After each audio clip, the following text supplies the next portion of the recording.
could just conclude by answering the question about your motivation and maybe some of your own family history in confronting hate and discrimination in American history.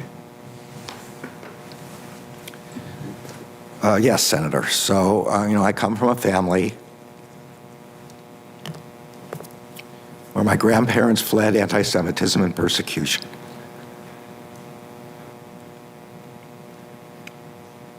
The country took us in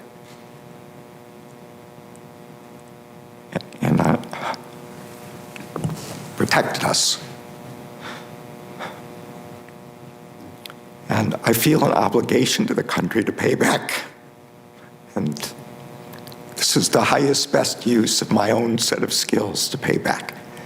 And so I want very much to be the kind of attorney general that you're saying I could become. And I'll do my best to try to be that kind of attorney general. I believe your heart, and I'm grateful that you are living that MICA mandate.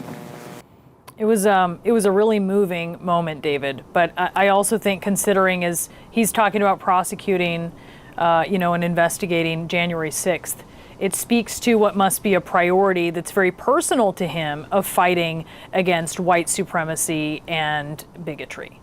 Yeah, I mean, this was in response to a question from Senator Cory Booker, the Democrat of New Jersey, who was asking him to say if there's anything in his personal life and experience that speaks to this desire to really oversee a Justice Department that is serving justice for all, including those that have been historically not well served by the Justice Department or by law enforcement. And this was his answer. It gets it to the heart of the man. It also gets at his humility at the mission before him. And as you said, he said prosecuting those January 6th related cases is going to be the top priority for him going in here. And I think that's intertwined into exactly what you just heard in that very emotional response to that question. David, what did you think when you heard Republicans lecturing about the politicization of the Department of Justice after the last 4 years?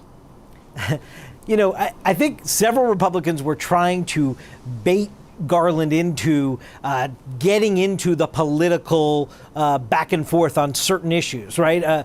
Whether it was the Russia investigation and how that was initiated, and he just was not going there at all. Josh Hawley of Missouri tried to get him on whether he supports defunding the police, and he was like, that President Biden doesn't support that, and neither do I. He's not going to give them sort of the political soundbite they were looking for. And obviously, listen, hypocrisy exists on both sides of the aisle in Washington all the time. We see this. We went through 4 years of a heavily politicized Justice Department. Merrick Garland, I think, is actually winning over some Republican votes for his confirmation, Brianna, by asserting time and again that his mission is to make sure that the Department of Justice is independent of politics, not policy, not Joe Biden, Democratic president's preferred policies that he will have to sort of get right with the law and make sure that the Biden administration policies are legal, but politics is not going to have an influence on how he conducts himself as Attorney General. And I think some Republicans, you heard from Lindsey Graham and others, who seem inclined to vote for him at this point.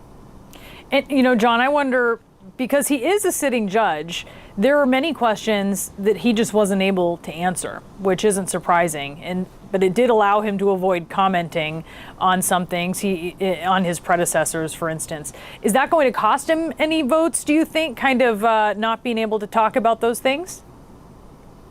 I don't think it should. As you know, as any observer of Washington and confirmation proceedings understands, if you've seen it a few times, it's a gotcha game. They try to bait witnesses to say things they wish they hadn't said or that they might want to take back later.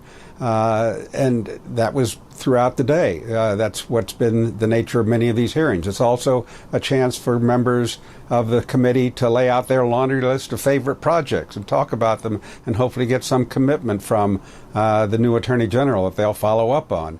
So these are vulnerable moments for the nominee, and he's handling it. He's seasoned. He knows how to handle it. He's handling it very effectively, and he's not committing to anything he doesn't want to commit to. He's, after 24 years on the bench, He's been in a lot of situations. He's not going to get boxed in a confirmation hearing at this stage.